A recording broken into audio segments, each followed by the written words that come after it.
헤르만 헤세, 데미안, 머릿말. 내 속에서 스스로 솟아나는 것.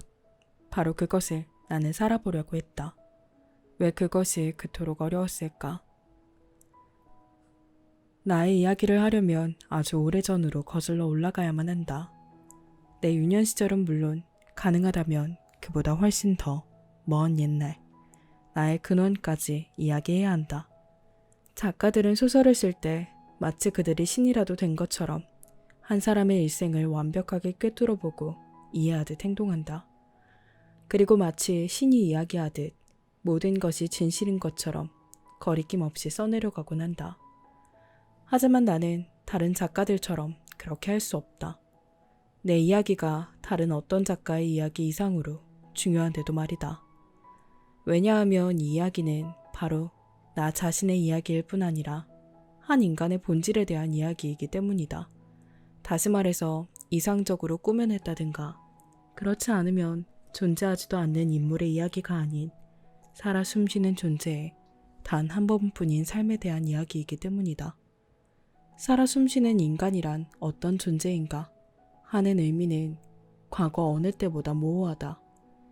대자연의 단 하나뿐인 귀중한 생명들이 총탄에 죽기도 한다. 만일 우리가 독특한 인간 이상의 귀중한 존재가 아니라면 우리들이 단 한 발의 총알에 의해 이 세상에서 완전히 사라질 존재라면 이런 이야기는 아무런 의미가 없다.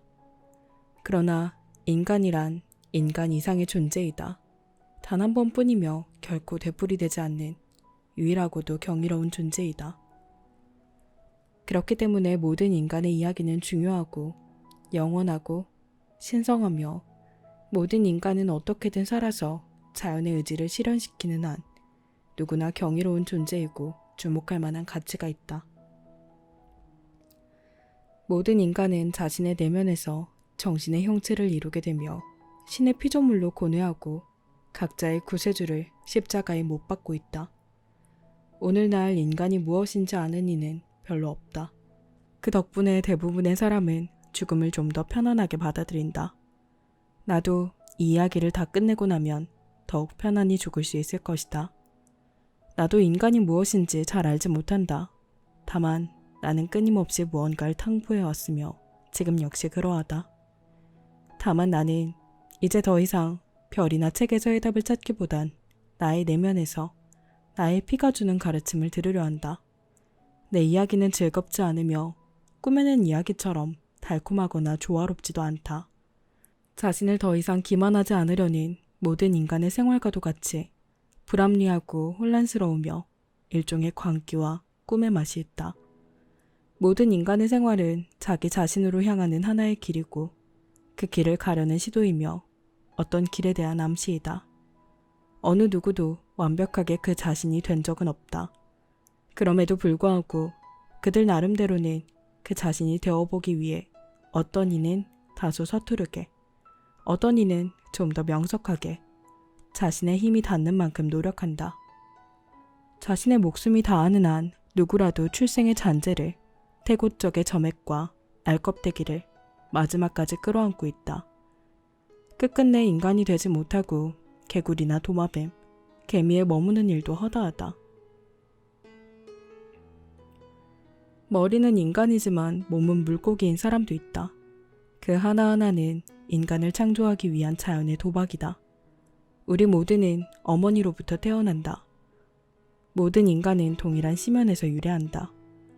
그러나 그 심연의 실험체인 개개의 인간은 자기 자신의 운명을 위해 노력한다. 그래서 우리는 서로를 이해할 수 있지만 자신에 대한 해명은 자기 자신에게밖에 할 수 없다. 첫 번째, 2개의 세계. 10살이 되던 해 내가 살던 작은 마을에 있는 라틴어 학교 시절의 경험으로 이야기를 시작하려 한다. 그 시절의 여러 가지 일들이 내게 향기를 뿜으며 다가와 슬픔과 기쁨의 전율로 내 마음을 흔들어 놓았다. 어두운 골목길의 밝은 집과 교회탑, 시계소리와 사람들의 얼굴, 아늑하고도 따사로운 느낌으로 가득 찬 방, 비밀과 유령에 대한 공포가 가득 찬 방들의 추억이다. 따뜻하고 비좁은 방, 집토끼와 하녀들의 냄새, 가정상비약과 말린 과일의 향기도 풍겨온다. 그곳에선 극과 극에 존재하는 서로 다른 두 영역이 얽혀 있다. 세계의 끝에서부터 나타난 밤과 낮의 영역이. 하나의 세계는 아버지의 집이었다. 그 세계는 매우 비좁아 오직 부모님 두 분만을 포함하고 있을 뿐이었다. 이 영역의 대부분은 내게 매우 친숙하다. 그것은 아버지와 어머니의 사랑과 엄격함, 모범, 교육의 세계였다. 이 세계는 부드러운 빛, 명확함과 정결함, 그리고 따뜻하고 다정스러운 대화, 깨끗한 손, 말쑥한 옷차림, 훌륭한 예의범절이 깃들어 있었다. 이곳에선 아침마다 찬송가를 불렀고 크리스마스를 축하했다. 이 세계에서 미래로 연결된 고든 길 위에는 의무와 책임, 양심의 가책과 참회, 관용과 선의, 사랑과 존경, 하나님의 말씀과 지혜가 함께하고 있었다. 인생을 밝고 맑게 그리고 아름답고 안정되게 살기 위해서는 이 세계 안에 머물러야 한다. 또 하나의 다른 세계는 또한 우리 집 가운데에 자리 잡고 있었다. 그것은 매우 이질적인 세계였다. 냄새와 말씨부터 달랐고 기대와 요구도 완전히 달랐다. 두 번째 세계에는 하녀라든가 행상들, 귀신 이야기와 추한 소문들이 있었다. 그곳에는 마치 도살장이나 형무소, 술주정뱅이들과 욕지거리를 퍼붓는 여자들, 새끼벤 암소와 쓰러진 말들, 강도와 살인, 자살에 대한 이야기 같은 몸서리 쳐지면서도 유혹적이고 끔찍하면서도 수수께끼 같은 이야기들이 흘러넘쳤다.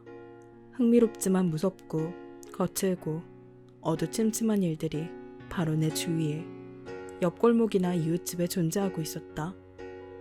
경찰들과 불량배들이 쫓고 쫓기며 거리를 휩쓸고 주정뱅이들은 아내를 두들겨 팼으며 밤이 되면 젊은 여인들이 공장에서 쏟아져 나오고 노파들이 사람을 올려 아프게 만들기도 했다.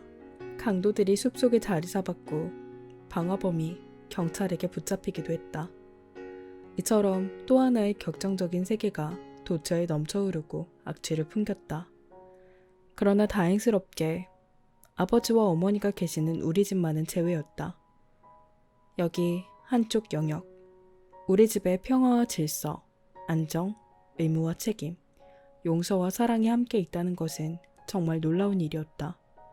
여러 가지 일들, 소란스럽고도 눈부시며 음산하고도 파괴적인 일들이 가득한 세계에서 한달음에 어머니 품으로 달려갈 수 있다는 게 얼마나 멋진 일인가. 무엇보다도 놀라운 것은 이 두 개의 세계가 가까이 맞닿아 공존하고 있다는 사실이다.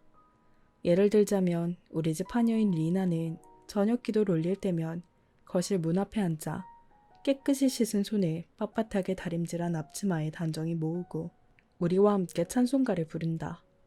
그때는 분명히 아버지와 어머니의 세계이며 우리들의 세계인 밝고 올바른 세계 속에 속했다.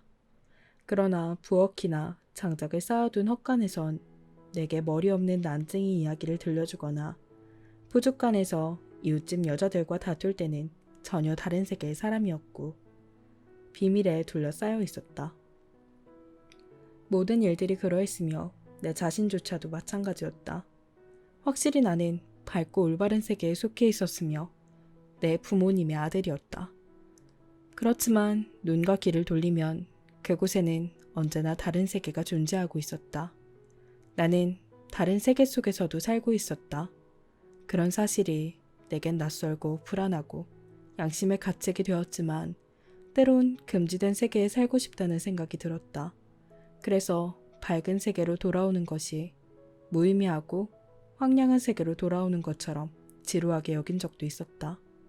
물론 내 인생의 목표가 부모님처럼 되는 일이며 밝고 맑은 절도가 있어야 한다는 것을 잘 알고 있지만 그곳으로의 길은 너무나 멀었다.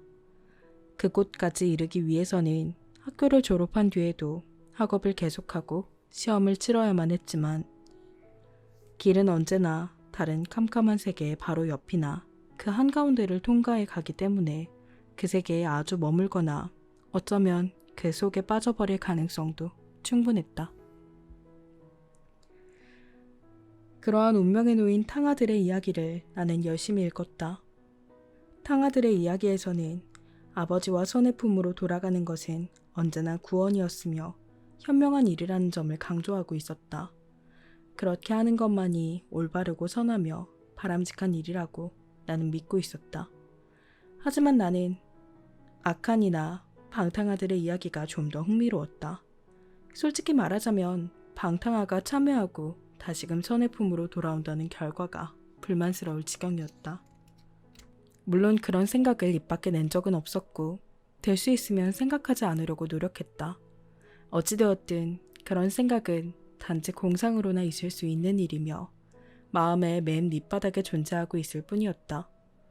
악마를 상상할 때에도 그것은 본래의 모습을 숨긴 채 변장하고 길거리나 시장통, 술집 따위에 있으리라고 생각했을 뿐 결코 우리 집은 아니었다. 나의 누나들도 마찬가지로 밝은 세계에 속했다. 누나들은 근본적으로 나보다는 더 부모님에 가까웠다. 나에 비하면 훨씬 착하고 몸바름도 발랐으며 나쁜 점이란 없었다. 물론 누나들에게도 약간의 결점이나 나쁜 버릇은 있었지만 심각하지 않았으며 무엇보다 나의 경우와는 달랐다. 나의 경우 악마와의 접촉은 몹시 괴롭고 곤혹스러운 것이었으며 나에겐 어두운 세계가 훨씬 가까운 것 같았다. 누나들은 부모님처럼 칭찬을 받고 존경받을 만한 자격이 있다. 누나들과 싸웠을 때도 시간이 지나 양심을 비추어 보면 언제나 내가 나빴고 싸움을 건 쪽이었기 때문에 항상 용서를 빌어야 하는 건 나였다. 누나들을 욕하는 것은 부모님과 선과 도덕을 모욕하는 일이었기 때문이다. 그러나 나는 누나들과는 함께 나눌 수 없는 더할 나위 없이 불량한 거리의 불황아들과 나누는 비밀을 지니고 있다. 양심에 비추어 아무런 거리낌이 없는 밝은 날에 누나들과 함께 어울려 훌륭하고 품위 있는 빛 속에 있는 나 자신을 볼 때는 뿌듯하기도 했다. 천사라면 분명 그랬을 것이다. 천사가 된다는 것은 우리가 알던 중에 단연 최고였다. 밝은 음악과 향기로운 냄새 속에서 크리스마스와 행복에 둘러싸인 천사가 된다는 것은 분명 달콤하고 멋진 일이라 생각했다. 그러나 그런 날은 내게 아주 드물었다. 때때로 나는 어린애다운 놀이를 하다가도 괴팍한 성미를 참지 못해 누나들에게 싸움을 걸었고 그러다 보면 스스로 분노에 휩싸여 거친 행동을 하고 나오는 대로 막말을 하기도 하며 내가 생각하기에도 부끄러운 욕설을 하기도 했다. 그런 다음에는 의뢰, 후회와 회한에 초라하고도 침울한 심정으로 보내는 몇 시간이 계속되고 용서를 빌어야만 하는 괴로운 순간이 찾아왔다. 그 후에는 다시 밝은 빛과 갈등 없는 조용하고 고마운 시간의 연속이 돌아오곤 했다. 나는 라틴어 학교를 다녔다. 시장의 아들과 살림관의 아들이 나와 같은 반이어서 가끔 우리 집에 놀러 오곤 했다. 둘 다 다소 거칠긴 했지만 선량하고 안정된 세계 속에 속해 있었다. 그럼에도 불구하고 나는 우리들이 늘 멸시했던 이웃 공립학교 아이들과도 가까이 지내고 있었다. 그들 중에 한 명으로부터 내 이야기를 시작한다. 수업이 없던 어느 날 오후, 나는 이웃의 두 아이와 어울려 거리를 배회하고 있었다. 그때 키 큰 아이가 다가왔다. 13살쯤 되는 힘이 세고 거친 아이로 공립학교에 다니고 있었다.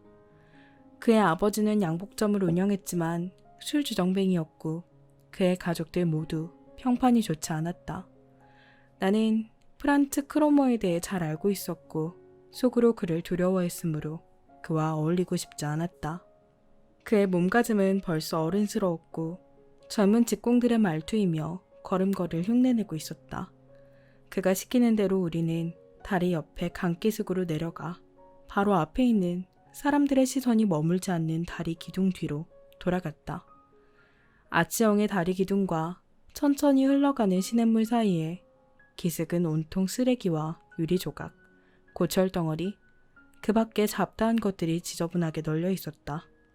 이따금 쓸만한 물건들이 발견되기도 했기 때문에 우리들은 프란츠 크로머가 시키는 대로 그곳 주변을 샅샅이 뒤졌고 찾아낸 잡동사니들을 그에게 보여야 했다. 크로머는 그중 괜찮은 것을 골라 호주머니에 챙겼고 나머지는 물속으로 던져버렸다. 그는 납이나 노쇠, 주석으로 만든 물건이 있는지 살폈으며 그런 것들은 모두 제 호주머니에 집어넣었다. 뿔로 만든 낡은 빗도 챙겼다. 나는 그와 함께 있다는 사실이 몹시 마음에 걸렸다. 아버지가 아신다면 당장 만나지 말라며 혼날 게 뻔해서가 아니라 크로머가 무서웠기 때문이었다. 그러나 그가 나를 한패로 취급하고 다른 아이들에게 하는 것과 똑같이 대해주는 것은 오히려 기뻤다. 그가 명령하면 우리는 복종한다. 내가 크로머와 어울리는 것은 그때가 처음이었지만 마치 오래전부터 해온 일처럼 자연스러웠다. 마침내 우리들은 땅바닥에 앉아 휴식을 취했다. 크로머는 강물에 침을 뱉었다. 그는 이새로 침을 뱉어 원하는 곳 어디든 맞추었다. 그의 모습은 어른스럽게 보였다. 이야기가 시작되었다. 우리들은 우리 또래 아이들이 그러하듯 말도 되지 않는 이야기를 늘어놓거나 나쁜 짓을 자랑스럽게 으스댔다. 나는 잠자코 있었는데 그런 나의 침묵에 크로머의 노여움을 살 것 같아 몹시 두려웠다. 처음에 나와 함께 있던 두 아이는 이내 내게서 멀어져 아예 크로머에게 붙었다. 나는 그들 사이에서 이방인이었다. 내 옷차림과 태도 또한 그들의 반감을 사고 있다는 걸 느낄 수 있었다. 라틴어 학교 학생인데다 훌륭한 가문의 아들인 나를 프란츠 크로머가 좋아할 리가 없었다. 친구들도 여차하면 나를 모른 채 할 것이다. 나는 불안한 나머지 얼토당토 않는 이야기를 꾸며대기 시작했다. 나는 대담하게도 도둑질한 이야기를 꾸며댔는데 그 영웅적인 도둑이 바로 나 자신이었다. 시내에서 멀리 떨어진 외진 물방앗간 옆 과수원에서 친구와 같이 사과를 한 자루나 훔쳤다고 거짓말을 한 것이다. 그것도 흔한 종류의 사과가 아닌 최고급 사과였다고 말했다. 어리석게도 나는 순간적인 어색함을 피하기 위해 이런 거짓말 속으로 나를 몰아넣었다. 꾸며대기 시작한 이야기는 거침없이 흘러나왔다. 금방 이야기를 끝내면 혹시나 더 난처해지진 않을까 하는 걱정 때문에 나는 이야기를 더욱 부풀렸다. 한 사람이 나무 위에서 사과를 따는 동안 다른 한 사람은 밑에서 망을 보았고 나중에 너무 무거워진 사과 자루를 반으로 나누어 하나를 먼저 옮긴 후 다시 가서 나머지를 가져왔다는 말까지 했다. 이야기를 모두 마쳤을 때 나는 박수를 기대했다. 그만큼 내가 꾸며낸 이야기에 스스로 도취되어 있었다. 그러나 두 아이들은 전혀 무관심하다는 태도였고 크로머는 눈을 반쯤 내리깐 채 날카롭게 나를 훑어보더니 위협적으로 물었다. 그게 정말이야? 정말이야. 틀림없어? 그런 짓을 했단 말이야. 그럼 틀림없어. 나는 지지 않고 분명한 어조로 대답했지만 마음속으로 불안해서 숨이 막힐 것 같았다. 맹세할 수 있어? 하나님의 이름으로 라고 맹세해. 나는 겁이 더럭 났지만 그렇다고 말할 수밖에 없었다. 하나님의 이름으로. 결국 나는 그렇게 말하고 말았다. 그래, 좋아. 크로머는 그제야 몸을 돌렸다. 이젠 살았구나 하고 생각한 나는 조금 뒤에 크로머가 돌아가자고 말했을 때 무척 기뻤다. 다리 위에 다다랐을 때 난 집으로 돌아가야 한다고 머뭇거리며 그에게 말했다. 그렇게 서두를 필요 없어. 어차피 같은 길로 가야 하니까.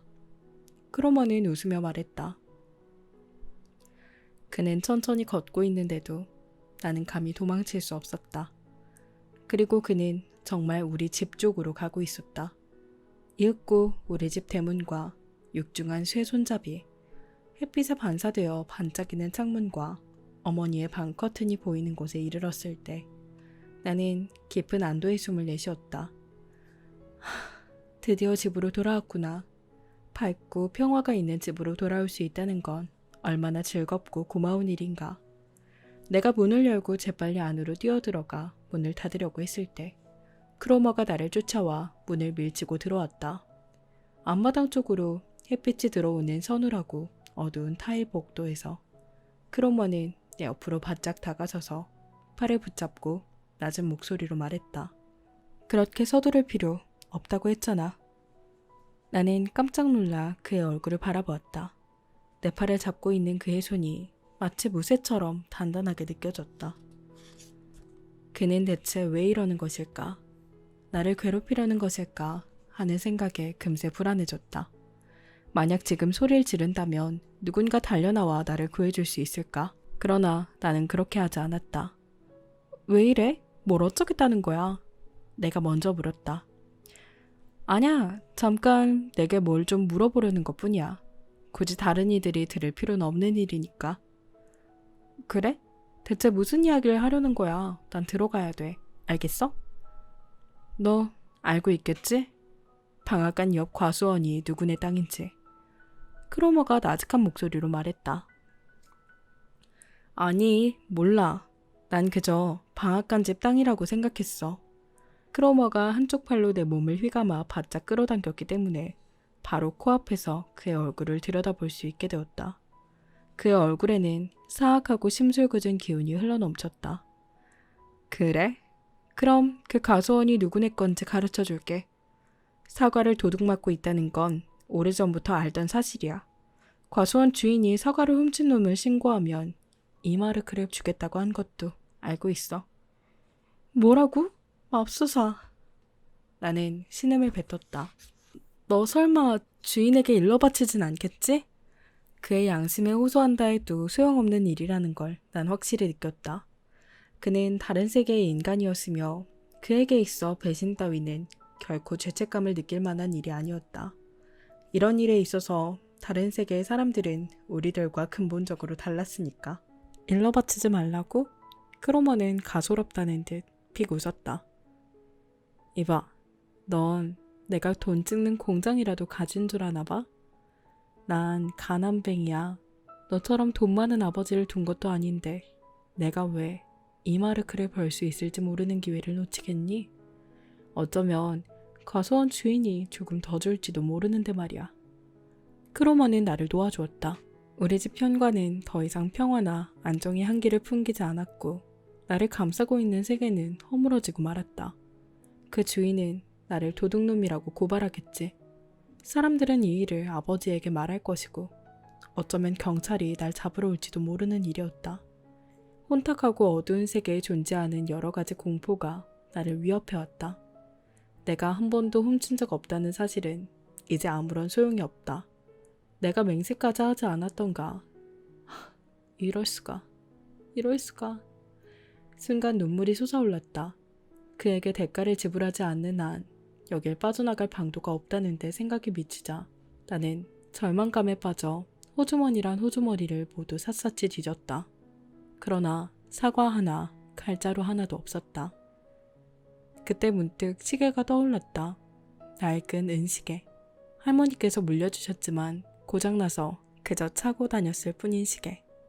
나는 재빨리 시계를 꺼냈다. 크로머, 제발 이러지 말아줘. 그래서 내게 좋을 게 뭐가 있겠어. 내가 이 시계를 줄게. 자, 받아. 나 정말로 가진 게 하나도 없어. 이거 가져. 은으로 만든 고급 시계야. 물론 손을 좀 봐야겠지만. 그는 미소를 지으며 큰 손으로 시계를 받아주었다. 그 손을 바라보며 나는 그의 손이 나에게 얼마나 폭력적이며 깊은 적의를 갖고 있는지, 내 생활과 평화를 파괴하려는지 느낄 수 있었다. 은으로 만든 거야. 나는 무력하게 떨며 말했다. 이따위 낡아빠진 시계가 은이면 무슨 소용이야? 그렇게 좋은 거면 너나 고쳤어. 크로머가 경멸하는 듯한 태도로 말했다. 하지만 크로머! 나는 그가 그대로 가버리는 게 아닐까 하는 두려움에 떨면서 소리쳤다. 잠깐만 기다려봐. 우선 이 시계 받아줘. 정말 은으로 만든 거야. 은이라고. 진짜야. 나 이것밖에 아무것도 가진 게 없단 말이야. 그는 냉정한 시선으로 나를 바라보았다.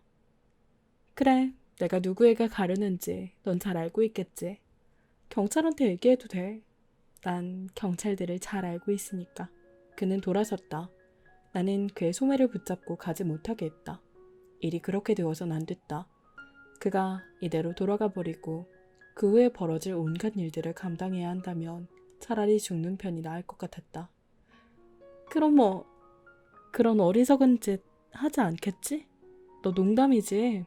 나는 초조한 나머지 잔뜩 쉰 목소리로 애걸했다. 물론 농담이야. 하지만 이 농담으로 넌 값비싼 대가를 치러야 할 거야. 어떻게 하면 되는데? 말해봐. 무슨 짓이든 하겠어. 바보 같은 소리 작작해. 그는 짐짓 사람 좋은 표정을 지으며 말했다. 내가 말하지 않아도 잘 알잖아? 이 마르크를 벌 수 있는 기회야. 그걸 쉽게 포기할 만큼 난 부자도 아니고. 그쯤은 너도 알겠지. 하지만 넌 부자인 데다 은으로 만든 시계도 갖고 있잖아. 내게 이 마르크만 주면 돼. 그럼 모든 게 해결될 거야. 나는 그가 무슨 말을 하는지 이해가 갔다. 그러나 이 마르크라니. 내게 있어서 10마르크나 100마르크, 1000마르크와도 같은 엄청난 돈이었고 마련할 수 없는 돈이었다. 나는 한 푼도 가진 것이 없었다. 어머니께 맡겨둔 작은 저금통이 하나 있고 그 속엔 삼촌이 오셨을 때나 아니면 비슷한 다른 기회에 생긴 10페니 또는 5페니짜리 동전 몇 개가 들어있을 뿐이었다. 그것 외엔 한 푼도 없었다. 그때 나는 아직 용돈을 받을 수 있는 나이가 아니었다. 돈이라곤 정말 한 푼도 없어. 그렇지만 다른 물건들이라면 얼마든지 줄게. 나 인디언 책도 가지고 있고 병정들이며 컴퍼스도 있어. 그런 것들 다 줄게. 나는 울상이 되다시피 하여 부탁했다. 크로머는 대담해 보이는 입술을 심술궂게 실룩거리더니 땅바닥에 침을 퇴뱉었다. 웃기지 마. 그따위 쓰레기 너나 가져. 컴퍼스라고? 더 이상 날 화나게 하지 말고 돈을 가져와. 돈을. 그는 명령조로 말했다. 하지만 정말 아무것도 가진 게 없는걸? 돈을 구할 방법이 없어. 정말 방법이 없단 말이야. 내일까지 여유를 줄게. 내일 이 마르크를 가지고 와. 수업이 끝난 뒤에 저 아래 시장에서 기다리고 있을게. 그러면 돼. 만약 돈을 가지고 오지 않는다면 그땐 정말 큰일 날 줄 알아. 하지만 어디서 그런 큰 돈을 구하란 말이야. 정말 어떻게도 안 되면 어쩌지? 돈은 너희 집에 얼마든지 있잖아. 그 다음은 네가 알아서 할 일이야. 그럼 내일 학교 수업 끝난 후에 보자. 알겠지? 다시 한번 말하지만 가져오지 않는 날엔 어떻게 됐는지 꼭 기억해둬. 그는 무서운 눈초리로 나를 쏘아보았다. 그러더니 침을 한번 뱉곤 눈 깜짝할 사이에 사라졌다. 나는 집 안으로 들어갈 수가 없었다. 나의 생활은 산산조각이 나버렸다. 어디론가 도망쳐서 영영 돌아오지 말까? 아니면 물에라도 빠져 죽을까? 그러나 그런 생각에 확실한 형체를 갖고 떠오른 건 아니었다. 나는 어두운 현관 맨 위층 계단에 웅크리고 앉아 불행에 몸을 맡기고 있었다. 리나가 장작을 가지러 가려고 광주리를 들고 나오다가 계단에 앉아 훌쩍거리고 있는 나를 발견했다. 나는 그녀에게 식구들에겐 아무 말도 하지 말라고 당부한 뒤 방으로 들어갔다. 유리문 옆에 옷걸이에 아버지의 모자와 어머니의 양산이 걸려 있었다. 우리 집의 분위기와 사랑이 이런 사소한 물건들로부터 물밀듯이 밀려왔다. 세상의 모든 것들로부터 버림받은 자식이 그리운 고향집의 방을 보고 그 냄새를 맡고 감사한 마음을 갖듯 내 마음도 그랬다. 그러나 이제 이러한 것들은 나의 것이 아니었다. 그것은 단지 아버지와 어머니만의 밝은 세계였으며 나는 죄를 짓고 낯선 심연 속에 깊숙이 가라앉아 모험과 제약에 몸을 맡기고 위협과 불안과 치욕이라는 적에게 협박을 받았다. 모자와 양산, 오래된 자갈이 깔린 고급 현관 바닥, 가구 위에 걸린 커다란 그림, 거실에서 들려오는 누나들의 목소리. 이 모든 것들이 그 어느 때보다도 훨씬 더 정겹고 부드럽고 소중하게 여겨졌다. 하지만 그런 것들은 이미 더 이상 내게 위안이 되지 못했으며 내 소유도 아니었으며 오로지 엄한 질책일 뿐이었다. 나는 그 밝고 고요한 세계 속에 속할 수 없었다. 나는 깔개 위에 지워지지 않는 자국을 남긴 더러운 발을 하고 있었고 정체를 알 수 없는 이상한 그림자를 우리 집 안으로 끌어들였다. 지금까지 수많은 비밀과 불안을 품어왔지만 오늘 내가 가져온 것에 비하면 모두가 어린애 장난이며 웃음거리에 지나지 않았다. 운명이 두 손을 뻗어 나를 쫓아왔고 이곳으로부터 어머니도 나를 구해낼 수 없었다. 어머니에게는 알려서도 안 되는 일이었다. 지금 나의 죄가 도둑질이든 거짓말이든 간에 모두 마찬가지였다. 나의 죄는 이도저도 아닌 악마에게 손을 내밀었다는 사실이었다. 왜 나는 그를 따라갔던가? 왜 나는 아버지에게 복종했던 것보다 더 순순히 크로모에게 복종했던가? 무엇 때문에 그따위 도둑질 이야기를 꾸며댔던가? 그런 짓이 진정 영웅적일 수 있다고 믿었던 것일까? 그때부터 악마가 내 손을 잡고 있었고 적이 내 뒤를 따라다니게 된 것이었다. 잠시 동안 나는 내일 당장 닥칠 공포보다는 내 앞날이 이 순간부터 점차 내리막길이 되어 마침내 암흑에 이를 것이라는 섬뜩한 두려움으로 몸을 떨었다. 이 실수로 인해 또다시 새로운 잘못을 저지르게 될 것이고 누나들과 다정히 지내는 일이며 부모님께 드리는 인사와 입맞춤도 모두 위선이 될 것이며 그들에게 숨길 수밖에 없는 운명과 비밀을 갖게 되었다는 것을 느꼈다. 아버지의 모자를 보았을 때 순간적으로 알 수 없는 믿음과 희망이 내 마음에 스쳤다. 아버지께 모든 걸 말씀드리고 아버지의 처분에 따라 벌을 받게 된다면 그렇게 해서 아버지가 내 편이 될 수만 있다면 구원받을 수 있지 않을까? 그러나 고백하려는 순간 지금껏 그래왔듯 참회와 괴롭고 가슴 아픈 시간을 버텨야 한다. 이런 생각은 얼마나 달콤한 위로처럼 느껴졌던가. 얼마나 아름다운 유혹이었던가. 그러나 모두 부질없는 생각이었다. 나는 내가 그렇게 하지 않으리란 걸 잘 알고 있다. 분명한 것은 내가 비밀로 간직해야만 하는 오직 나 혼자 감당해야 할 죄를 지었다는 사실이다.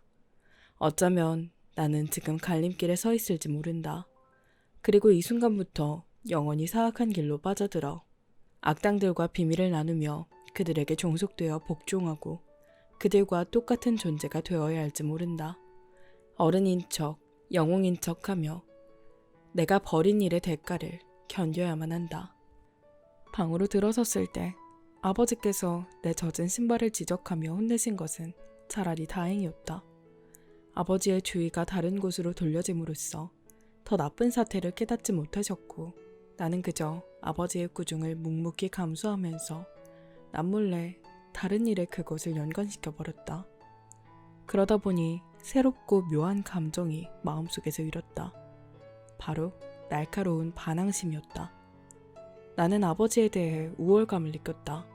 아무것도 눈치채지 못한 아버지가 내 젖은 신발을 나무라는 잔소리는 아주 경멸스럽게 생각되었다. 만약 이 사실을 아신다면 하고 나는 생각했다. 그것은 흡사 사람을 죽인 죄를 지은 판국에 빵 한 조각 훔친 것만 신문받는 사람의 심정이었다. 그것은 추악하고 적대적인 감정이었지만 강하고 깊은 매력이 있었다. 다른 어떤 생각보다도 더 단단하게 내 비밀과 죄를 결박시켰다. 어쩌면 지금 이 순간 크로머가 경찰에게 나를 밀고 있을지도 모를 일이고 내 머리 위에는 폭풍이 휘몰아치고 있는데 가족들은 나를 한낱 철부지 어린아이로 취급하고 있었다. 지금까지 이야기한 모든 체험 중에서 바로 이 순간이 가장 중요하고 생생하게 기억된다. 그것은 아버지의 권위에 대한 최초의 균열이었고 나의 소년 시절의 근간을 이루고 있는 기둥에 가해진 최초의 톱질이었다. 그 기둥은 모든 사람들이 각자 자기 자신이 되기 위해 스스로 무너뜨려야 하는 것이었다. 우리들의 운명은 누구도 느껴보지 못한 이러한 체험으로부터 선이 그어진다. 톱질이나 균열의 흔적은 다시 아물고 치유되기도 하지만 암살 같은 마음속 가장 깊은 곳에 피 흘리며 살아가게 된다. 나 자신은 이러한 전율할 만한 감정의 두려움을 느껴 당장이라도 아버지 앞에 엎드려 발에 입을 맞추며 용서를 빌고 싶었다. 그러나 용서를 빈다 해서 근본적인 문제가 해결되진 않는다. 이러한 것은 아무리 어린아이일지라도 어떤 현자 못지않게 잘 이해할 수 있다. 나는 내 문제를 잘 생각해보고 난관을 극복해 나갈 대책을 찾아야 한다는 것을 느꼈지만 사정이 여의치 않았다. 나는 저녁 내내 변해버린 집안의 분위기에 익숙해지기 위해 계속 노력해야만 했다. 벽시계와 책장, 성경책과 거울, 책꽂이와 벽에 걸린 그림들이 모두 나에게 작별을 고했고 나는 나의 착하고 행복한 생활이 모두 과거의 것이 되어버리냐 내게서 멀어져 가는 것을 괴로운 마음으로 바라보고 있을 뿐이었다. 이젠 내 자신이 스스로가 어둡고 낯선 세계, 내가 이전에 겪어보지 못했던 미지의 세계 한가운데에 새로운 흡인력을 가진 뿌리를 내리고 서 있는 느낌이었다. 처음으로 나는 죽음이라는 것을 맛보았고 그 맛은 쓰디 썼다. 죽음은 새로운 생명의 탄생이며 놀라운 변화에 대한 불안과 공포이기 때문이었다. 마침내 잠자리에 들게 되었을 때 나는 기뻤다. 잠자리에 들기 전에 올렸던 저녁 기도는 최후의 죄를 사하는 지옥불처럼 내 위로 쏟아졌다. 가족들은 내가 가장 좋아하는 찬송가를 불렀다. 나는 차마 함께 부를 수 없었다. 곡조 하나하나가 나에겐 쓰디 쓴 담즙이며 독이었다. 아버지가 축도를 올리실 때도 나는 함께 기도를 올릴 수 없었고 아버지가 마침내 우리와 함께 하옵시기를 하고 기도를 마쳤을 때 심한 마음의 동요가 나를 가족으로부터 갈라놓는다. 춥고 지친 채 나는 그 자리를 떠났다. 침대에 누워있는 동안 따스함과 안도감이 나를 부드럽게 감쌌지만 내 마음은 여전히 불안과 두려움에 휩싸여 지나간 일에 대해 생각하고 있었다. 평상시와 다름없이 잘 자라는 밤 인사 후 사라지는 어머니의 발자국 소리는 아직 방 안에 남아있었고 어머니가 든 촛불의 희미한 빛은 아직도 문틈을 비집고 들어오고 있었다. 어쩌면 어머니께서 다시 한번 내게 와주실지 모른다고 생각했다. 어머니는 무언가 느끼셨을 것이다. 어머니는 나에게 다정하게 입맞춰 주시고 다정하고도 희망이 담긴 목소리로 물으시겠지. 그럼 나는 울음을 터뜨릴 것이고 목구멍에 걸려있는 돌덩이가 녹아 흘러내릴 것이다. 어머니의 품에 안겨 나는 용서를 빌리라. 그러면 만사가 해결되고 나는 구원될 것이다. 문틈으로 비쳐들던 촛불의 빛이 다 사라져버린 후에도 나는 여전히 귀를 기울였다. 그렇게 되어야만 한다고 간절하게 원했다. 다음 순간 나는 다시 낮의 사건을 떠올렸고 적의 얼굴을 정면으로 바라보았다. 크로머의 얼굴이 뚜렷하게 보였다. 그는 한쪽 눈을 가늘게 뜬 채 입술에는 야비한 웃음을 띠고 있었다. 그를 바라보면 바라볼수록 도저히 헤어날 수 없다는 절망감이 커져왔다. 크로머의 얼굴은 더 크고 추악하게 변해 내가 잠이 들 때까지 바로 내 옆에 있었다. 그러나 그날 밤 내가 꾼 꿈은 크로머나 오늘의 사건이 아니라 부모님과 누나들과 함께 배를 타는 것이었다. 우리들은 휴일의 평화와 환희에 둘러싸여 있었다. 한밤중에 언뜻 잠이 깨었을 때조차 그 행복의 뒷맛을 느꼈다. 유난히도 하얗던 누나들의 여름옷이 햇빛에 반짝이는 모습이 눈에 선했지만 어느 한순간 나는 천상의 낙원에서 현실로 굴러떨어져 다시 사악한 적과 눈이 마주쳤다.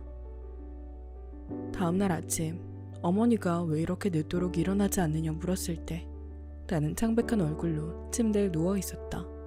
어머니가 어디 아프냐고 묻자마자 나는 그만 구토를 해버렸다.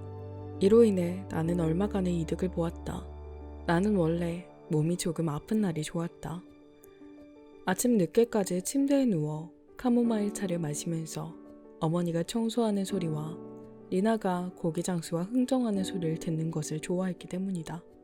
학교에 가지 않는 오전이란 어떤 환상의 세계나 동화 속의 세계 같았다. 눈부신 햇빛이 방 안을 가득 비췄지만 학교의 초록색 커튼에 가려진 그런 빛은 아니었다. 그러나 오늘은 그런 것들조차 흥미가 없었으며 뭔가 뒤틀린 박자 소리 같았다. 그래, 만약 내가 지금 이대로 죽어버린다면. 하지만 난 가끔 그랬던 것처럼 단지 약간 몸이 불편할 따름이었고 이것으로는 아무 일도 해결할 수 없었다. 학교에 가지 않을 순 있었지만 11시에 시장에서 나를 기다리고 있을 크로모로부터 나를 보호하지 못한다. 어머니의 친절한 간호도 위안이 되지 못했다. 오히려 귀찮고 고통스럽게만 했다. 나는 잠든 체하고 누워서 여러 가지 궁리를 해보았지만 모두 소용없었다. 나는 11시에는 시장에 가야만 했다. 그래서 10시쯤 일어나 이젠 좀 나아졌다고 말하고 어머니는 자리에 좀 더 눕든지 학교에 가라고 하셨다. 나는 학교에 가겠다고 말했다. 한 가지 계획을 세웠던 것이다. 빈손으로 크로머에게 갈 순 없었다. 내 작은 저금통에 손을 대는 방법밖엔 없었다. 물론 그 안에 든 돈으로는 충분하지 않다는 것도 알고 있었다. 크로머를 만족시킬 만한 돈이 아니었지만 한 푼도 없이 가는 것보단 그것이라도 갖고 가서 크로머를 달래는 편이 낫다는 것을 본능적으로 깨달았다. 양말바람으로 살그머니 어머니 방에 숨어 들어가 어머니 책상 속에 든 저금통을 꺼냈을 땐 기분이 좋지 않았다. 그러나 어제처럼 나쁘진 않았다. 가슴이 너무 뛰어 숨이 막힐 지경이었다.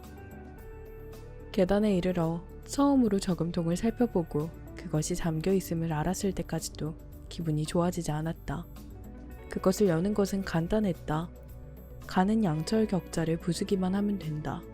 그러나 막상 저금통을 부수었을 땐 무척 슬펐다. 이로써 나는 최초의 도둑질을 하게 된 셈이다. 그때까지는 기껏해야 사탕이나 과일을 몰래 꺼내 먹는 정도의 일밖엔 없었다. 비록 내 저금통이긴 하지만 도둑질이나 다름없다.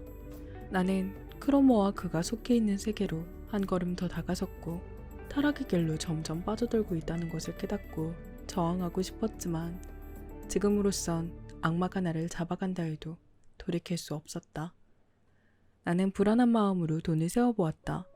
저금통에 들어있었을 땐 제법 많은 줄 알았는데 막상 뚜껑을 열고 보니 형편없이 적은 돈이었다. 65페니이었다. 나는 깨진 저금통을 현관 옆에 감추어 두고 돈만 챙겨 이전의 현관을 나설 때와는 전혀 다른 기분으로 집을 나섰다. 누군가 2층에서 나를 부를 것만 같아 재빨리 도망쳤다.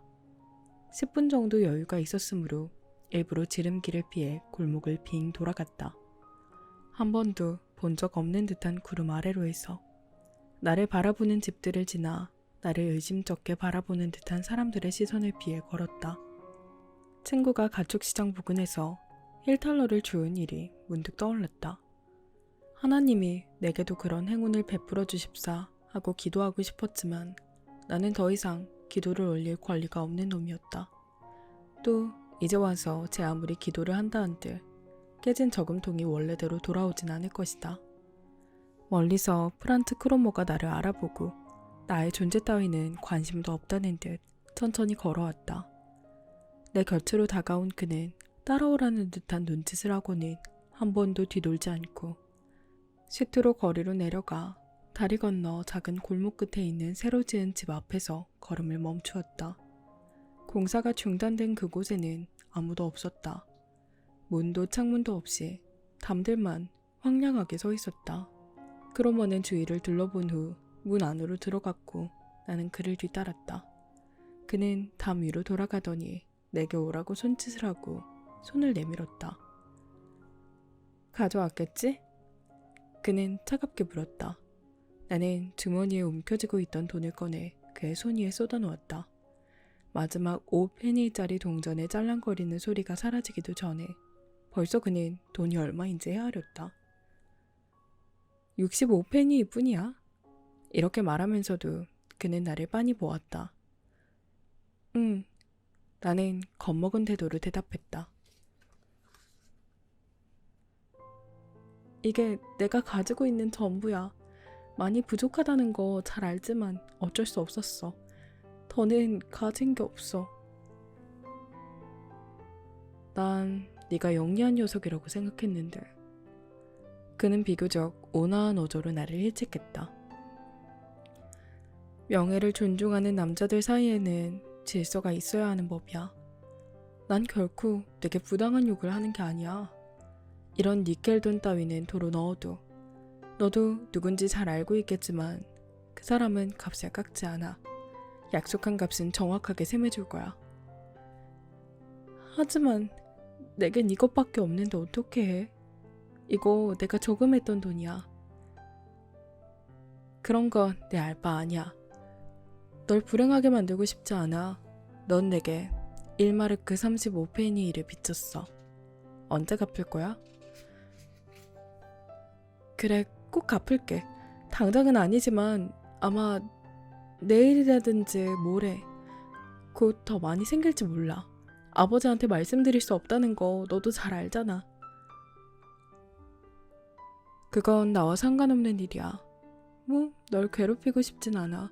너도 알겠지만 난 오늘 오전 중에 그 돈을 가질 수 있었어. 난 가난해. 넌 나보다 좋은 옷을 입고 훨씬 맛있는 점심을 먹었겠지. 그렇지만 난 아무 말 않겠어. 좋아, 좀 더 기다려줄게. 모레 오후에 휘파람을 불 테니까 그때 모든 계산을 다 하는 거야. 내 휘파람 소리 알고 있겠지? 응, 알고 있어. 나는 대답했다. 그는 나와는 아무런 상관도 없다는 듯 떠나버렸다. 더 이상 아무 일도 일어나지 않았다. 지금이라도 만약 크로모의 휘파람 소리가 들린다면 나는 깜짝 놀랄 것이다. 그 이후 나는 그의 휘파람 소리를 들어야만 했다. 어디에서든 무슨 일을 하고 무슨 놀이를, 무슨 생각을 하든 그 휘파람 소리는 나를 따라다니며 내게 명령했고 그것은 내 운명이 되었다. 어느 조용하고 풍요로운 가을, 아끼는 정원에 나와 섰을 때 나는 지금보다 어리고 착하고 자유분방하고 보호받고 있었던 어린 시절로 돌아가 그때 좋아했던 놀이를 해보고 싶은 충동을 느꼈다. 그때마다 어디선가 크롬머의 휘파람 소리가 들려와서는 내 마음을 뒤집어 놓았다. 그 휘파람 소리 때문에 내 어린 시절의 추억은 산산이 파괴되어 깨져버렸다. 나는 밖으로 나갔고 협박하는 그를 쫓아 추악하고 중후심을 일으키는 그곳으로 끌려가서 끊임없이 변명하고 돈 재촉을 받아야 했다. 그런 일은 비록 수주일쯤 계속되었지만 내게는 수년, 아니 영원히 계속될 것 같았다. 가끔은 5페니이나 10페니를 가져갔는데 그건 리나가 요리대 위에 올려둔 시장 바구니에서 훔친 돈이었다. 그때마다 나는 크로머에게 욕을 먹고 멸시를 당했다. 내가 그를 기만하고 정당한 그의 권리를 침해하고 있으며 돈을 도둑질함으로써 자기를 불행하게 만들고 있다는 이유였다. 내 일생에 이때처럼 순환을 받은 적도 이보다 더 큰 절망감과 굴욕감을 느낀 적도 없었다. 저금통에는 장난감 돈을 넣어서 감쪽같이 제자리에 가져다 두었다. 아무도 그 저금통에 대해 관심을 갖지 않았지만 언제 발각될지 몰라 항상 마음이 조마조마했다.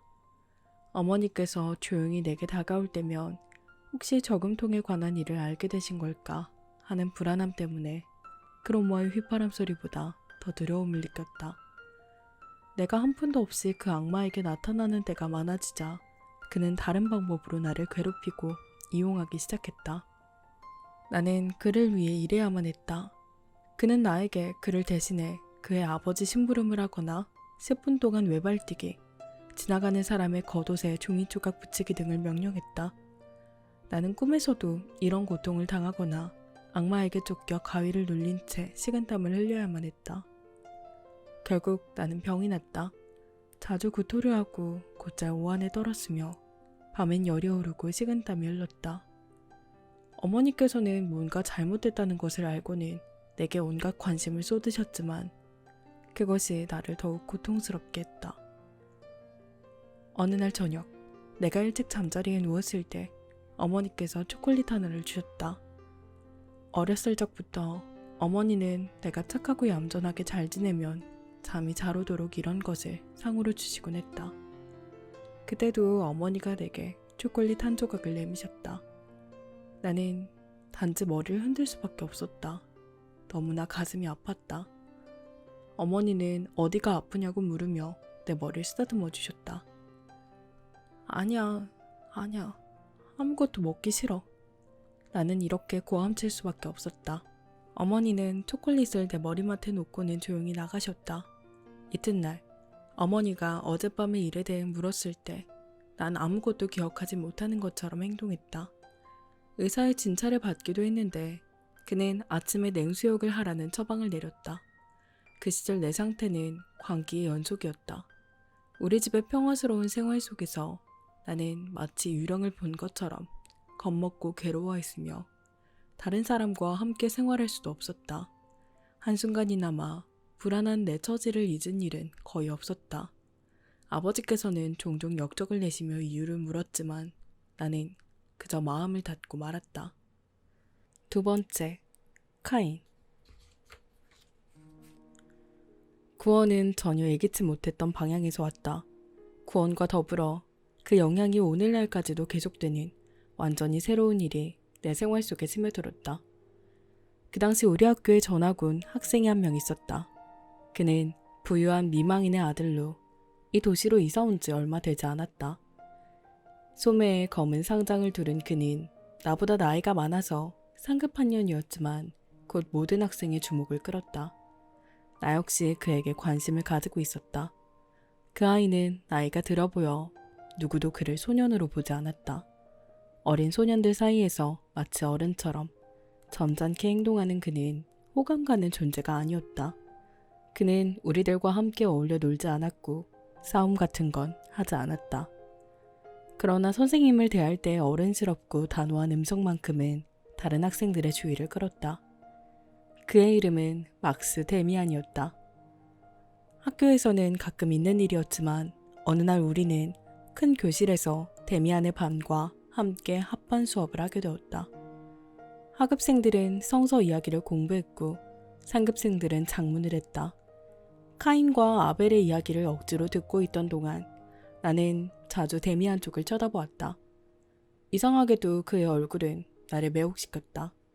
나는 총명하고 밝고 침착해 보이는 그가 주의 깊고 지혜롭게 자신의 공부에 몰두하는 모습을 보았다. 그는 주어진 과제를 공부하는 학생처럼 보이지 않았다. 마치 독창적인 자신의 문제를 연구하는 학자처럼 보였다. 나는 그에게 호감보다는 일종의 반항감이 일었다. 그는 초연하고 냉담해 보였다. 그의 태도는 도전적이라고 느껴질 만큼 자신만만했으며 그의 눈은 마치 어른의 그것과도 같은 빛을 띄었으며 다소 서글픈 듯한 냉소를 머금고 있었다. 그럼에도 불구하고 나는 그를 쳐다보지 않을 수 없었다. 그는 내게 어떤 사랑스러움이나 연민의 정을 느끼게 했다.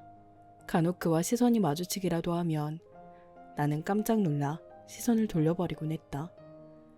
그 당시에 그가 어떤 모습의 학생이었는지 회상을 해본다면 나는 이렇게 말할 수 있다. 그는 여러 방면에서 평범한 다른 아이들과는 달랐다. 독특한 개성을 가졌으며 그 점이 다른 이의 관심을 집중시키게 했다. 하지만 이런 점 때문에 그는 남의 눈에 띄지 않게 하기 위해 애를 써야 했다. 마치 왕자가 농부의 아들처럼 보이기 위해 애쓰는 것처럼 어색한 옷차림을 하고 행동도 그렇게 하곤 했다. 학교를 마치고 집으로 돌아오는데 그가 내 뒤에서 걷고 있었다. 다른 아이들이 제각기 제 갈 길로 흩어지자 그는 내 곁으로 다가와 인사를 했다. 물론 그는 우리들이 하는 것처럼 평범한 인사말을 건네왔지만 아주 어른스럽고 점잖게 들렸다. 함께 가도 괜찮겠니? 그는 친절하게 물었다. 나는 기뻐서 고개를 크게 끄덕였다. 그리고 나서 내가 어디쯤 살고 있는지 그에게 가르쳐 주었다. 아, 거기? 그는 웃으며 말했다. 그 집이라면 알고 있어. 너희 집 현관에 있는 독특한 장식물이 내 흥미를 끌었거든. 나는 그가 무슨 말을 하고 있는지 알 수 없었다. 그가 우리 집에 대해 나보다 더 잘 알고 있다는 사실에 적잖이 당황했다. 우리 집 대문은 아치 모양이었는데 대문 초석에 문장이 새겨져 있다. 문장은 오랜 세월이 흐르는 동안 평평해져서 모양을 알아보기 힘들었다. 가끔 새로 채색을 하는데도 말이다. 내가 알고 있는 바로는 그 문장은 우리 가문과는 아무런 관련이 없었다. 난 거기에 대해서는 잘 몰라. 나는 미안한 듯 말했다. 그건 아마 새이거나 그와 비슷한 무늬일 거야. 많이 낡아서 잘 알아보기 힘들 텐데. 우리 집은 옛날에 어느 수도원의 소유였대. 그럴 수도 있겠지. 그는 고개를 끄덕였다. 언제 한번 잘 살펴봐. 그런 옛 문장은 더 흥미로워. 내가 보기엔 매처럼 보였어. 우린 계속 함께 걸었다. 나는 속으로 몹시 당황했다. 갑자기 그가 재밌는 이야기라도 떠오른 것처럼 웃었다. 참, 아까 수업 시간에 우리 같은 반이었지? 그는 쾌활하게 말했다. 이마에 표적을 달고 다닌 카인의 이야기를 배우는 것 같던데 그 얘기가 마음에 들었니? 물론 그렇지 않았다. 우리들이 배워야만 하는 과목들은 대개 내 마음에 들지 않았다. 하지만 그렇다고 정직하게 말할 순 없었다. 그와 이야기하는 것은 마치 어른과 말하고 있는 것 같은 기분이었기 때문이었다. 그래서 나는 그 이야기가 마음에 들었다고 말했다. 데미안은 다정하게 내 어깨를 두드렸다. 내게 거짓말할 필요는 없어. 그러나 그 얘기는 수업 시간에 배우는 다른 어떤 것보다도 좀 생각해 볼 만한 가치가 있다고 봐. 선생님은 그 이야기에 대해 별로 자세히 언급하지 않고 그저 신이나 죄 같은 통속적인 이야기밖에 안 하셨으니까. 하지만 난 이렇게 생각해. 그는 말을 중단한 채 웃음을 띤 얼굴로 나를 보며 말했다. 그런데 내 이야기가 재미있니? 그는 계속해서 말했다. 난 이렇게 생각해.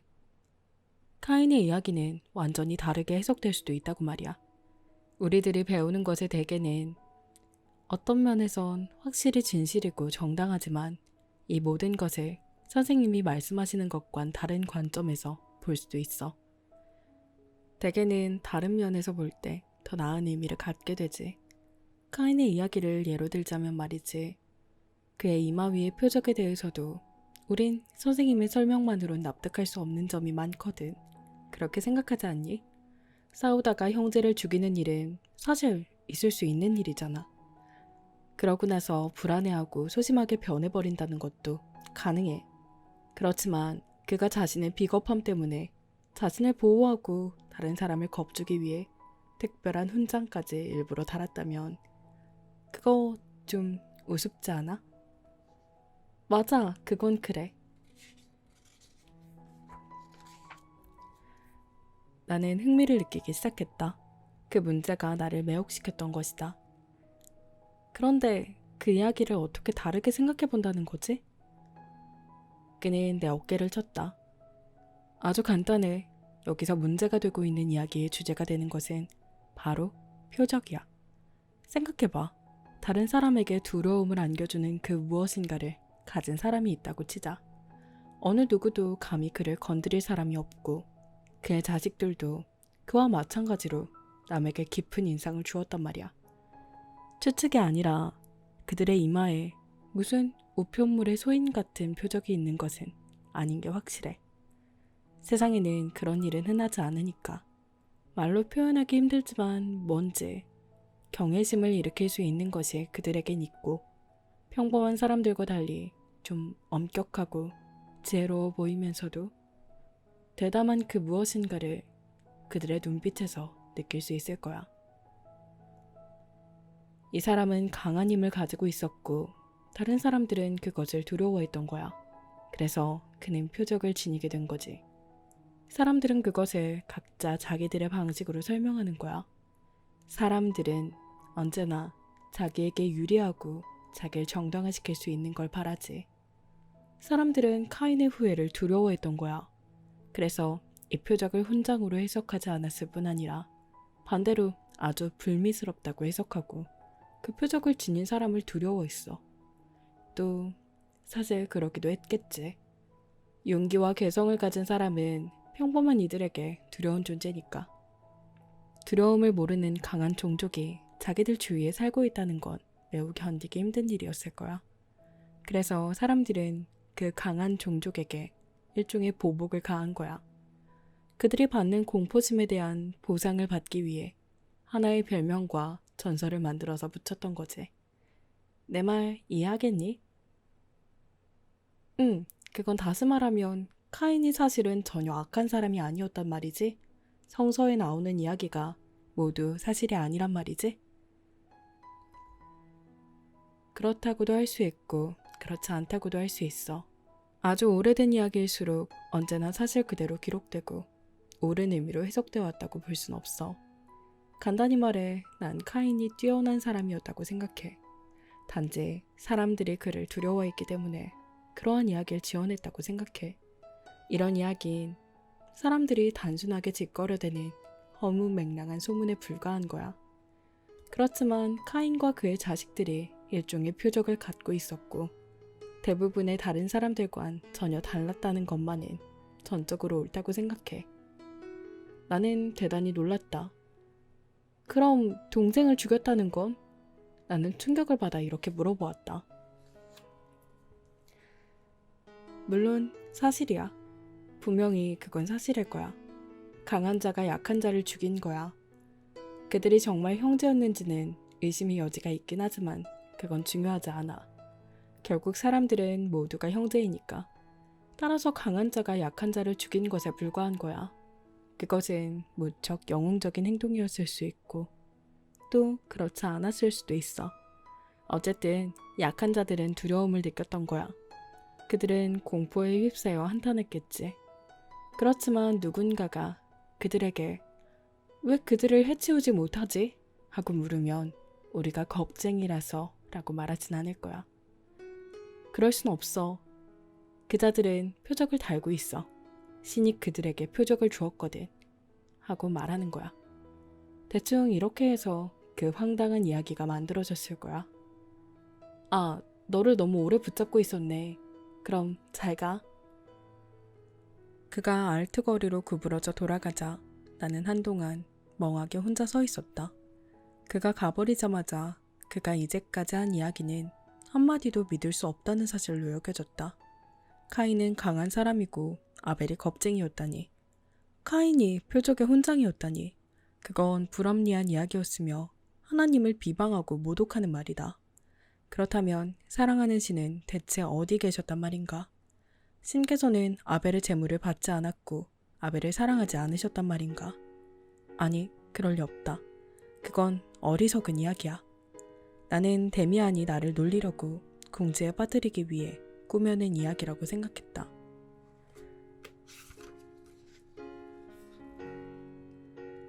정말이지 굉장히 영리한 아이였다.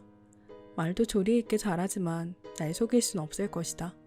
나는 성서에 나오는 이야기나 어떤 종류의 이야기도 그런 식으로 생각해 본 적은 없었다. 그리고 그때처럼 오랫동안 프란츠 크로머의 존재를 씻은 듯 잊어본 적도 없었다. 나는 집으로 돌아오자마자 성경책에 있는 카인의 이야기를 다시 자세히 읽어보았다. 그 내용은 매우 간단 명료했으며 그 속에 특별히 숨어있는 의미를 찾아내는 건 미친 짓이 아닐 수 없었다. 그렇다면 모든 살인자들은 신의 총애를 받은 자란 말인가? 그건 말도 안 되는 말이었다.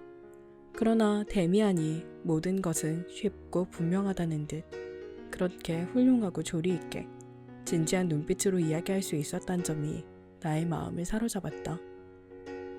내 자신 속에서도 뭔가 정돈되지 않은 무질서한 것들이 존재할지 모른다. 이전에 나는 밝고 맑은 세계에 속해 있었고 내 자신이 아벨이기도 했다. 그러나 지금의 나는 다른 세계 속에 너무도 깊숙이 굴러떨어져 헤어나오지 못한 채 가라앉아 있다. 그러나 그것은 나 혼자만의 잘못은 아니었다. 그럼 어떻게 해서 일이 이 지경이 된 것일까? 그렇다. 나의 마음속에서 갑자기 한 가지 기억이 떠올라 숨이 막히는 듯 했다. 지금의 내 불행이 시작되었던 그 불쾌한 밤에 아버지에 대해 느꼈던 감정이 생각났던 것이다.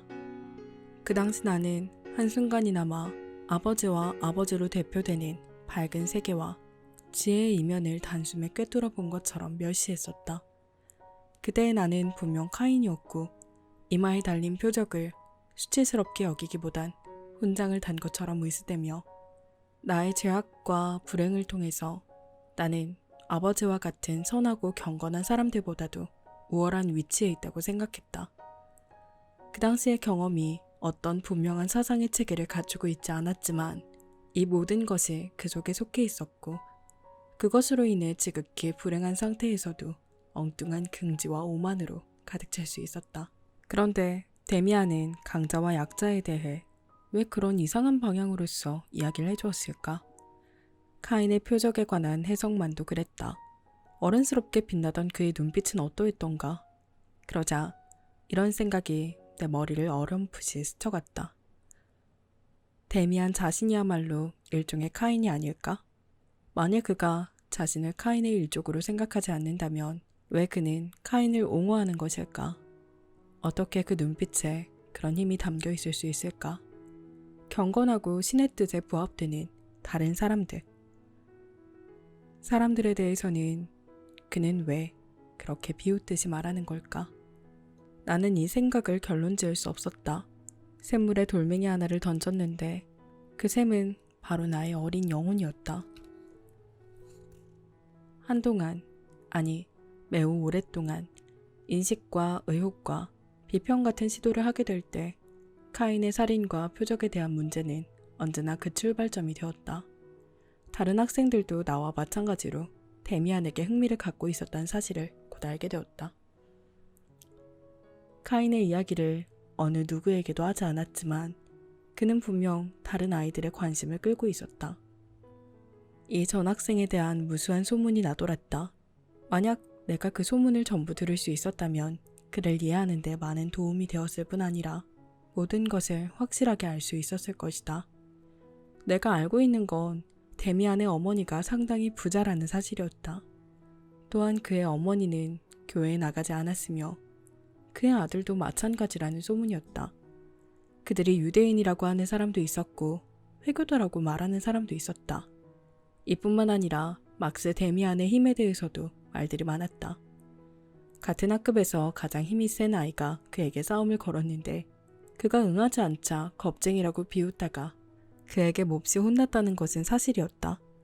그 자리에 있었던 아이들의 말에 의하면 데미안은 단지 한 손으로 그 아이의 멱살을 잡고 눌렀을 뿐인데도 그 아이는 얼굴이 하얗게 질려 항복하고 도망쳤는데 그 후 며칠 동안 팔을 쓸 수 없었다고 했다. 어느 날엔 그가 죽었다는 소문이 나기도 했다. 이런 여러 가지 소문은 한동안 떠돌았고 굳게 믿어졌으며 언제나 흥분과 경탄을 불러일으켰다. 우리들은 얼마 동안 그 정도의 소문만에 만족했다. 그렇지만 얼마 되지 않아 새로운 소문이 퍼졌는데 그 소문에 의하면 데미안은 어떤 여자아이와 친한 사이며 이 모든 것을 다 알고 있다 라는 것이었다. 그러는 동안에도 나와 크로머의 관계는 계속되고 있었다. 나는 그로부터 헤어나올 수가 없었다. 왜냐하면 그가 며칠쯤 나를 괴롭히지 않는다 해도 사실상 나는 그에게 단단히 얽매인 상태였기 때문이다.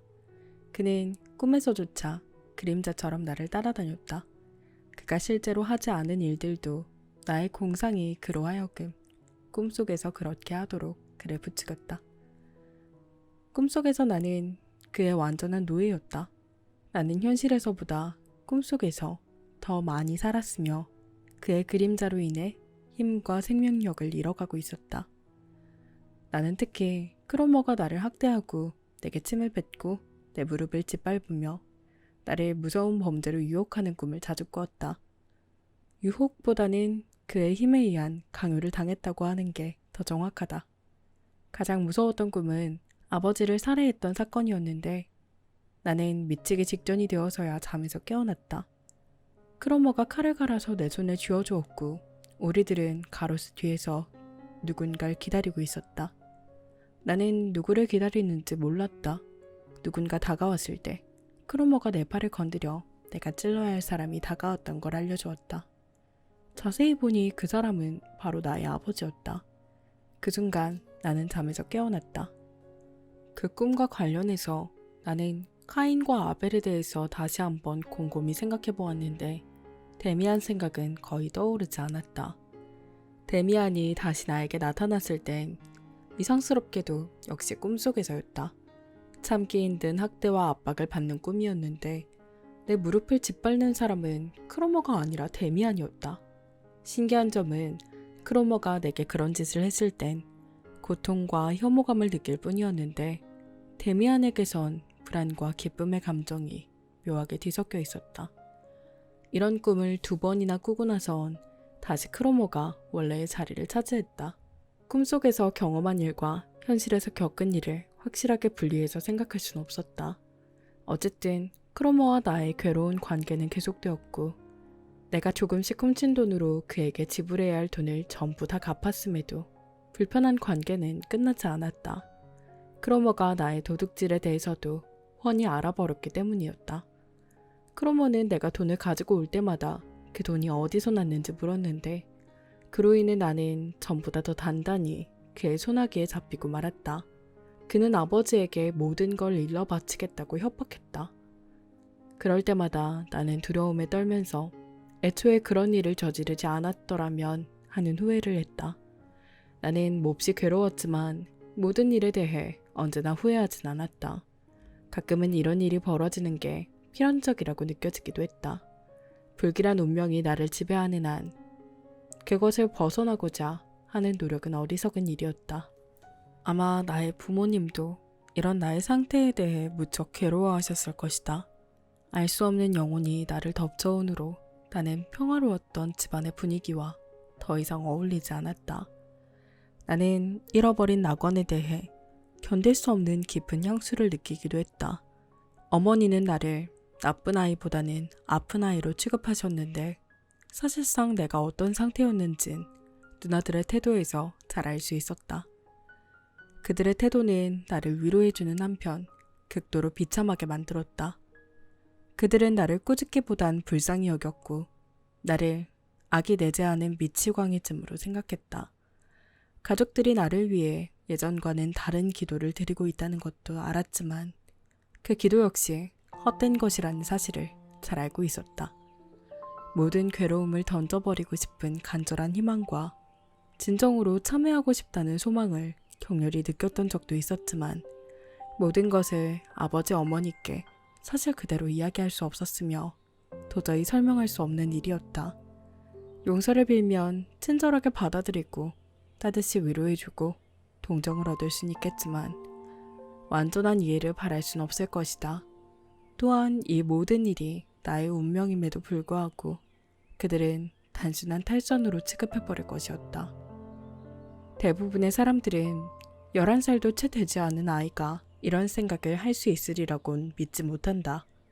나는 그들에게 내 처지를 이해시키고자 하는 것은 아니다. 다만 인간이란 어떤 존재인가를 더욱 잘 파악하고 있는 사람에게 이야기하고 있는 것이다. 자기의 감정을 이성으로 변화시킬 줄 알게 된 어른들은 단체 아이들에겐 이런 이성이 존재할 수 없다고 생각한다. 심지어 아이들은 이러한 경험조차 하지 못한다고 판단한다. 그렇지만 나는 평생에 그때처럼 그렇게 절실한 체험을 하고 그때처럼 그렇게 괴로워한 적은 거의 없었다. 비가 내리던 어느 날 나는 크롬으로부터 성의 광장으로 나오라는 명령을 받았다. 그를 기다리는 동안 나는 물에 젖은 축축한 밤나무 아래에서 떨어지는 잎들을 발로 휘적거리고 있었다. 돈을 구할 수는 없었기 때문에 크로머에게 주려고 과자 2조각을 가져갔다. 나는 어느 틈엔가 이렇게 구석진 곳에서 오랜 시간 크로머를 기다리는 데 익숙해졌다. 사람들이 어쩔 수 없는 운명을 감수하는 것과 같은 심정으로 그 시간을 기꺼이 받아들였다. 드디어 크로머가 왔다. 오늘은 그리 오래 걸리지 않았다. 그는 내 갈비뼈를 2번 쥐어봤곤 기분이 좋은지 낄낄거리며 과자를 빼앗고 내게 축축한 담배를 권했다. 나는 담배를 받지 않았다. 그는 평소와는 달리 유난히 친절하게 굴었다. 참, 헤어지려는 차, 그가 말을 건넸다. 잊어버리기 전에 말해두겠는데 다음번엔 누나를 데리고 나와. 큰 누나 말이지. 이름이 뭐였더라? 나는 이해할 수 없는 그의 말에 미처 대답도 못하고 서서 놀란 모습으로 멍청이 그를 바라보았다. 내 말 못 알아듣겠어? 네 누나를 데리고 오란 말이야. 알아들었어, 크로모. 하지만 그건 안 돼. 할 수 없어. 누나도 따라오지 않을 거야. 나는 이건 역시 그의 계략이고 나를 괴롭히기 위한 구실에 불과하다고 생각했다. 그는 이따금 그런 짓을 하곤 했다. 불가능한 일을 요구해서 내 길을 꺾어놓고는 나를 꼼짝 못하게 얽어 다른 요구에 응하도록 만들었다. 그러면 나는 또 돈이나 다른 물건으로 그의 마음을 달래야만 했다. 그런데 이번에는 이전과는 전혀 달랐다. 내가 거절한 데에 대해 그는 화를 내지 않았다. 그래, 그는 대수롭지 않다는 듯 말했다. 그냥 잘 생각해보란 말이야. 나 너의 누나랑 사귀고 싶어. 언젠가 기회가 생길 수도 있겠지. 넌 그저 누나와 함께 산책하는 척만 하면 돼. 그럼 내가 그곳으로 갈게. 내일 내가 다시 휘파람을 불게. 그때 다시 이 일을 논의해보자고. 그가 가고 나자 희미하게 그의 말뜻이 짐작되었다. 나는 아직 어린애에 불과했지만 우리들이 좀 더 나이가 들면 남자와 여자가 비밀스럽고 야릇한 금지된 짓을 한다는 것쯤은 알고 있었다. 나는 그것이 얼마나 망측한 일인가도 알고 있었기에 그따위 짓은 결코 할 수 없다는 결심을 굳게 했다. 그러나 그 다음에 내겐 또 무슨 일이 닥쳐올 건가? 크로모가 나에게 어떤 식으로 보복할 것인가에 대해서는 감히 생각할 엄두도 나지 않았다. 괴롭힘이 아직 충분치 않았던 모양이었다. 내겐 새로운 고문이 시작되었다. 나는 지극히 암담한 심정이 되어 호주머니에 손을 푹 찌른 채 텅 빈 광장을 가로질렀다. 더 크고 더 깊은 고통이 나를 엄습해왔다. 갑자기 누군가 쾌활하고 힘찬 목소리로 나를 불렀다. 나는 깜짝 놀라서 달아나기 시작했다. 누군가 따라와선 한쪽 손으로 나를 살며시 잡아당겼다. 막스 데미안이었다. 나는 그가 붙잡는 대로 가만히 있었다. 난 또 누구라고?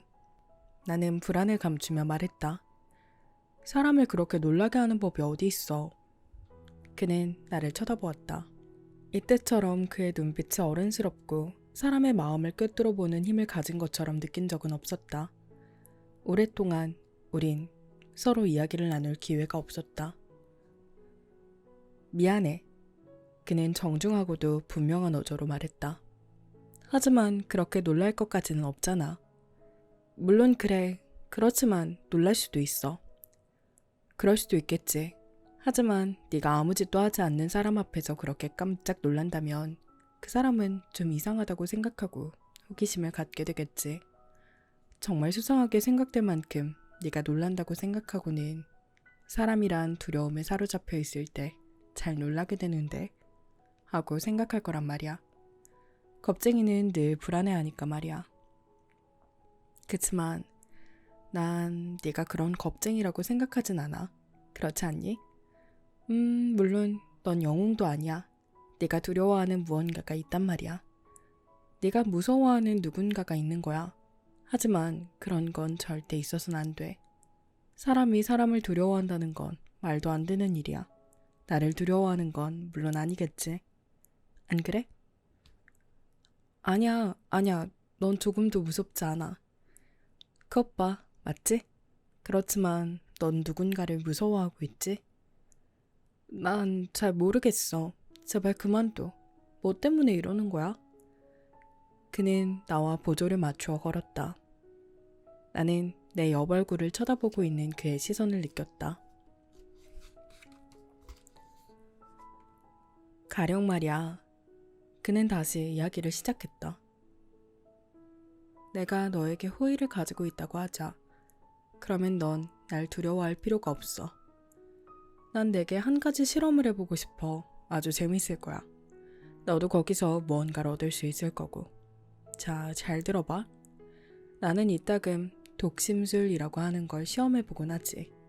요술을 부리는 건 아닌데 그 이치를 모르는 사람에겐 여간 신기한 게 아니거든.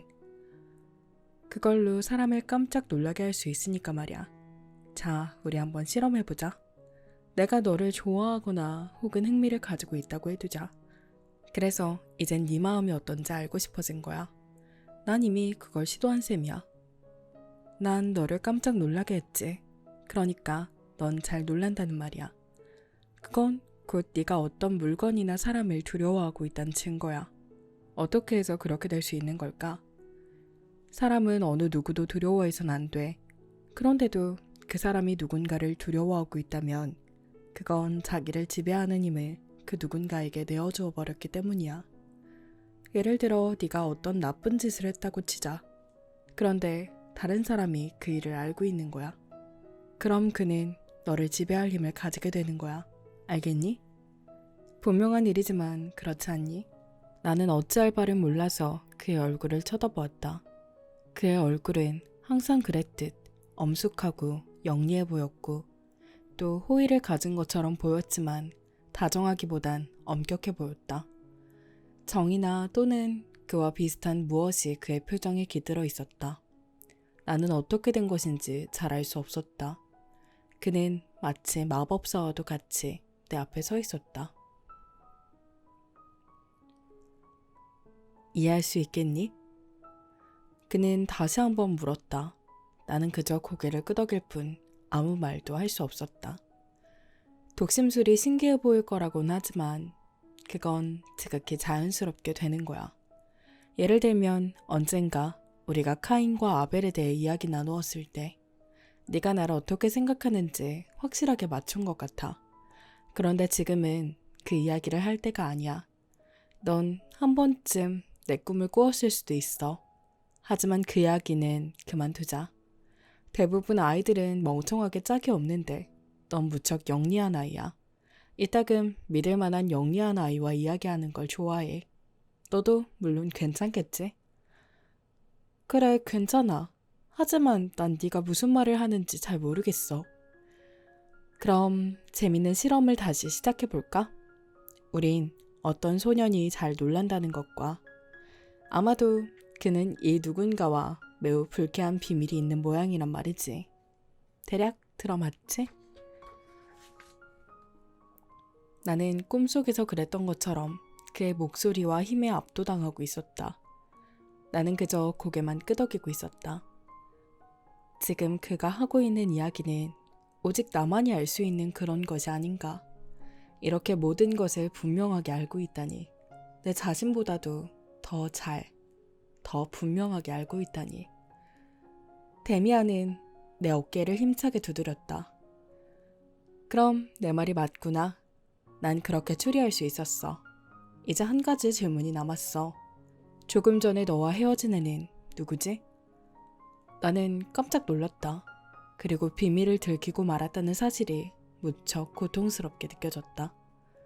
비밀은 밝은 곳에 드러나길 원치 않는 법이다. 누구 말이야? 나밖에 없었는데. 나는 거의 들릴 듯 말 듯한 목소리로 말했다. 프란츠 크로머 말이니? 그는 만족스럽다는 듯 고개를 끄덕였다. 잘했어. 넌 정말 눈치 빠른 아이야. 우린 친구가 될 것 같다. 이제 조금만 더 물어보자. 그 크로머인지 뭔지 아는 녀석은 아주 나쁜 놈이야. 녀석의 얼굴에 악당이라고 쓰여 있어. 넌 어떻게 생각하니? 그래. 나는 한숨을 쉬었다. 아주 나쁜 애야. 악마 같은 녀석이야. 하지만 그 녀석이 이런 걸 알게 되면 안 돼. 제발 아무 말도 하지 말아줘. 넌 그 녀석을 알고 있니? 크로모도 너를 알고? 진정해. 그 녀석은 벌써 가버리고 없으니까. 그리고 그 애는 나를 몰라. 아직은. 하지만 난 그 녀석에 대해 알고 싶어. 그 애는 초등학교에 다니고 있니? 응. 몇 학년이야? 5학년. 하지만 아무 말도 말아줘. 제발 부탁이야. 아무 말도 하지 마. 안심해. 내겐 아무 일도 없을 테니까. 그런데 그 녀석 이야기 조금만 더 해주지 않을래? 할 수 없어. 그건 안 돼. 날 좀 가만히 내버려둬. 그는 잠시 침묵을 지키고 서 있기만 했다. 유감이네. 그는 말을 이었다. 우린 실험을 좀 더 계속할 수 있을 텐데. 하지만 널 괴롭히고 싶진 않아. 그런데 네가 그 녀석을 두려워하고 있다면 그건 옳지 못한 일이라는 거 너도 알고 있지? 그렇지 않니? 그따위 두려움은 네 자신을 완전히 망치게 될 수도 있으니까 어서 빨리 벗어나야 돼. 네가 진정한 사내가 되기 위해선 그따위 것들로부터 벗어날 수 있어야 돼. 알겠니? 물론 네 말이 옳아. 하지만 어떻게도 할 수가 없어. 정말 모를 거야. 네가 생각하는 것보단 내가 널 더 잘한다는 거 너도 알고 있잖아. 그 녀석에게 빚이라도 진 거야. 그래, 그렇기도 해. 하지만 그게 제일 중요한 문제는 아니야. 그건 말할 수 없어. 절대로 말할 수 없어. 만일 그 녀석에게 빚진 돈을 내가 대신 갚아준다고 해도 소용없어. 난 갚아줄 만한 돈이 있어. 아냐, 그런 게 아니라니까? 제발 부탁이야. 아무에게도 그런 말은 하지 마. 한마디도. 내 부탁을 들어주지 않는다면 난 무척 불행해질 거야. 날 믿어, 싱클레어. 넌 언젠가 그 비밀을 내게 얘기하게 될 거야. 절대로 그렇게 되지 않을 거야. 나는 성급하게 외쳤다. 너 좋을 대로 해. 시간이 좀 더 지난 뒤라면 아마 내게 이야기할 거라고 믿어. 물론 네 스스로 말이지. 설마 내가 너에게 크로모 같은 짓을 하리라군 생각하지 않는 거지? 물론 그렇진 않아. 하지만 넌 그 일에 대해선 아무것도 모르잖아. 그래, 아무것도 모르지. 난 그저 그것에 대해 생각해봤을 뿐이야. 난 절대로 크로모와 같은 짓은 하지 않아. 그건 믿을 수 있겠지? 너는 내게 아무것도 빚진 게 없잖아. 한참을 묵묵히 서 있던 동안 나의 마음이 진정되었다. 그러나 데미안이 어떻게 그 일을 알게 되었을까 하는 것이 점점 더 궁금하게 여겨졌다. 난 이제 집으로 가야겠어. 그는 이렇게 말하면서 거칠게 짠 모포로 만든 외투깃을 여몄다. 이왕 여기까지 얘기했으니까 한마디만 더 할게. 너는 그 녀석으로부터 벗어나야 돼. 다른 방법이 없다면 그 녀석을 죽여버려. 네가 그렇게 한다면 난 무척 놀라면서도 통쾌할 거야. 나도 도와줄게. 갑자기 새로운 불안에 휩싸였다. 카인의 이야기가 갑자기 머리에 떠올랐고 나는 두려움에 몸을 떨다가 조용히 울기 시작했다. 너무도 끔찍한 일들이 나를 둘러싸고 있다는 생각에 견딜 수가 없었다. 그럼 좋아. 막스 데미안이 미소를 지었다. 집으로 가자. 우린 틀림없이 그 녀석을 해치우게 될 거야. 때려 죽이는 것이 가장 간단한 방법이긴 해. 그런 문제를 해결하는 데는 가장 간단한 방법이 가장 최선인 법이지. 네가 그 녀석의 소나기에 있다는 건 결코 좋은 일이 아니야. 나는 집으로 왔다. 1년쯤이나 집을 떠나 있었던 것처럼 느껴졌다. 모든 것이 달라진 듯 했다. 나와 크로모 사이에 뭔가 미래랄까? 희망 같은 것이 보이기 시작했다. 난 더 이상 고독하지 않았다. 이제야 나는 이 비밀로 인해 지난 몇 주 동안 얼마나 무섭도록 외로웠던 걸 확실히 느꼈다. 난 그동안 여러 차례 고민했던 일을 떠올렸다. 그건 내가 부모님께 나의 잘못을 모두 말하고 용서를 구하는 일이 나의 괴로움을 좀 더 가볍게 할지 모르지만 결코 완전히 구원받을 수 없다는 생각을 했었다. 그러나 바로 조금 전 나와 다른 낯선 사람에게 고해할 뻔했고 그렇게만 한다면 나는 구원받을 수도 있다는 강한 예감을 느꼈다. 그럼에도 불구하고 나의 이러한 불안은 오랫동안 극복되지 못했다. 그러나 나는 이제야 크로모와의 길고도 괴로운 투쟁을 벌일 각오를 하고 있었다. 만사가 아무 문제 없이 그렇게 평화롭게 진행된다는 게 신기할 따름이었다. 우리 집 앞에서 언제나 날카롭게 들려오곤 하던 크로모의 휘파람 소리가 하루가 지나고 이틀, 사흘, 일주일이 지나도록 들리지 않았다. 나는 그 사실이 믿기지 않았다. 그래서 그가 전혀 예기치 않은 순간 갑자기 나타나는 건 아닐까 조바심을 가지고 불안해했다. 나는 내게 주어진 이 놀라운 자유를 믿을 수 없었다.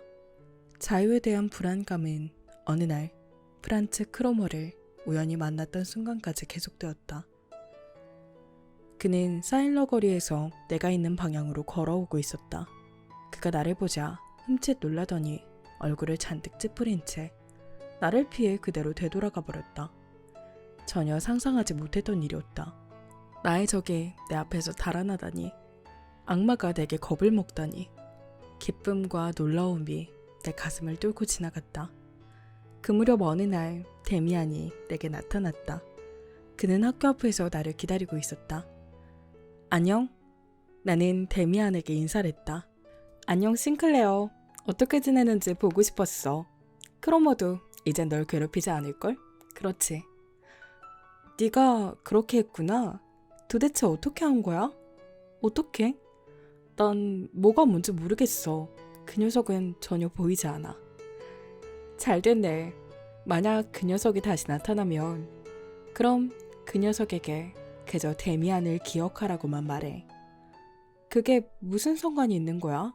그 녀석하고 한판 붙기라도 한 거야? 아니, 난 싸움을 좋아하지 않아. 난 그저 너하고 그랬던 것처럼 그 녀석과 얘기를 했을 뿐이야. 널 가만히 내버려두는 게 그 녀석의 신상에 이로울 거라고 분명하게 말해줬지. 설마 그 애한테 돈을 주진 않았지? 아니야. 그런 방법이라면 이미 네가 충분히 해봤잖아. 나는 그에게 좀 더 자세히 물어보고 싶었지만 그는 되돌아가 버렸다.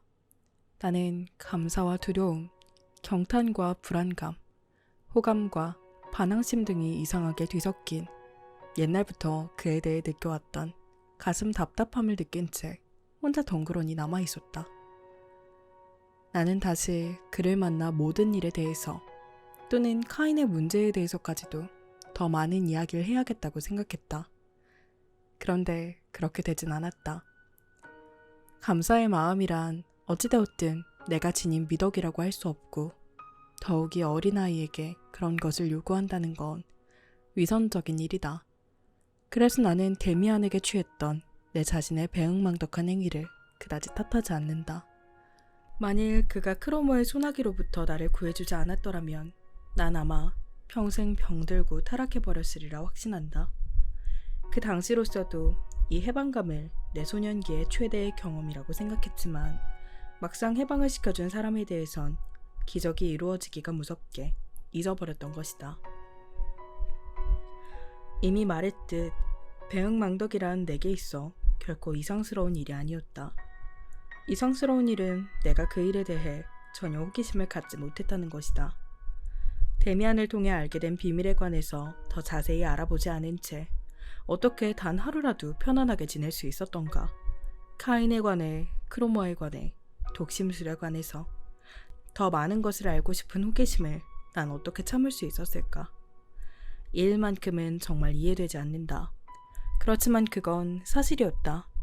나는 갑자기 적의 소나기로부터 해방되었을 때, 밝고 즐거운 세계가 내 앞에 펼쳐져 있다는 걸 깨달았을 때, 불안의 발작이나 숨막힐 듯한 가슴의 고동소리에 더 이상 시달리지 않아도 되었다.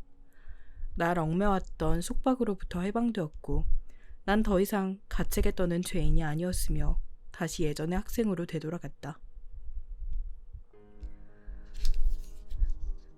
나의 본성은 가능한 빨리 이전의 균형과 평온 속으로 되돌아오려 했었고 무엇보다도 그 끔찍했던 일들과 고통스럽던 일들을 빨리 잊기 위해 노력했다.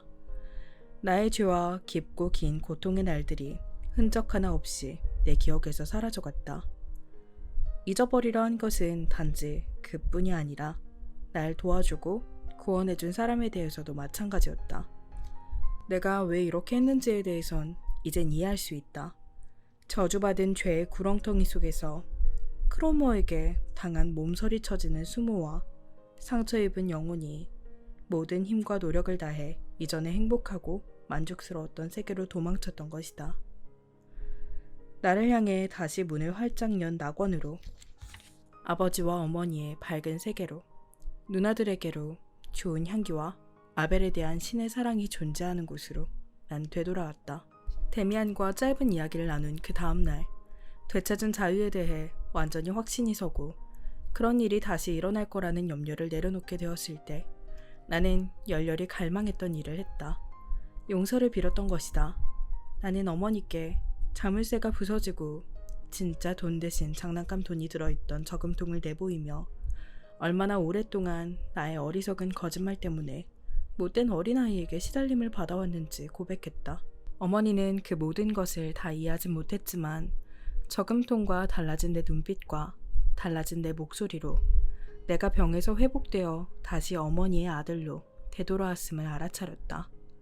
나는 몹시 흥분되어 내가 다시 밝은 세계로 돌아온 것에 대해 축제를 벌이고 방탕하의 귀양식을 거행했다. 어머니는 아버지에게 나를 데리고 갔다. 다시 이야기가 되풀이되고 질문과 놀라움이 쏟아졌다. 아버지와 어머니는 내 머리를 쓰다듬어주며 오랫동안 처했던 곤란한 상황에서 벗어나게 되었음을 안도하며 한숨을 내쉬었다. 모든 것이 멋지게 이루어졌으며 잘 짜인 이야기처럼 기막히고 조화롭게 해결되었다. 나는 진심으로 이 조화 속으로 도망쳐 들어갔다. 평화와 양친의 신뢰를 되찾았다는 건 싫어할 수 없는 일이었다. 나는 모범적인 아들이 되었고 옛날보다 누나들과 더 잘 어울렸으며 기도드릴 때 구원받은 자와 회개한 자가 감사에 넘친 심정으로 내가 좋아하던 찬송을 함께 불렀다. 그건 진심에서 우러나온 찬송이었고 조금의 거짓도 없었다. 그렇지만 완전히 안정된 것은 아니었다. 내가 데미안을 잊으려 했다는 사실은 바로 이 점에서 설명할 수 있다. 데미안에게도 나는 참회를 했어야만 했다. 그 참회는 그럴듯하게 과장되거나 감동적이진 않았지만 참회를 해야만 더 큰 해방감을 느낄 수 있었을 것이다. 지금 나는 온 힘을 다해 옛날의 낙원으로 돌아왔고 자비롭게 받아들였다. 그러나 데미안은 이 세계에 속하지도 않았고 이 세계에 어울리지도 않았다. 물론 그는 크로모와는 달랐지만 어떤 의미론 그 또한 유혹자였으며 내가 알고 싶어 하지 않았던 다른 나쁜 세계에 대해 눈뜨게 했다. 이제 겨우 아벨로 돌아와 있는 상태에서 또 다시 아벨을 버리고 카인을 찬미하는 것에 협조할 수 없었으며 원하지도 않았다. 이건 표면적인 이유였다. 그러나 속사정은 달랐다. 나는 크로머의 손에서 해방되었지만 내 스스로의 힘으로 자유를 얻은 게 아니었다. 나는 이 세계의 좁은 길로 곧바로 걷기 위해 했었지만 그 길은 내게 너무 위험했다. 다행히 친절한 손이 나를 붙들어 위험에서 구해주었기 때문에 지금 나는 더 이상 한눈 파는 일 없이 어머니의 품, 경건하고 따스했던 어린 시절의 안락한 보금자리 속으로 되돌아왔다. 나는 실제보다 더 어리고 더 의존적이었으며 더 어린애처럼 굴었다. 크로머에게 고분고분 따랐던 나는 독립심을 상실하여 다시 새로운 누군가의 지시를 받을 필요가 있었다. 그것이 유일한 세계가 아닌 것을 이미 알고 있었지만 맹목적으로 아버지와 어머니가 지켜주시는 익숙한 밝은 세계에 속하기를 갈망했다. 그렇지 않았더라면 나는 데미안에게 의지하고 그에게 내 자신을 맡겨야만 했을 것이다.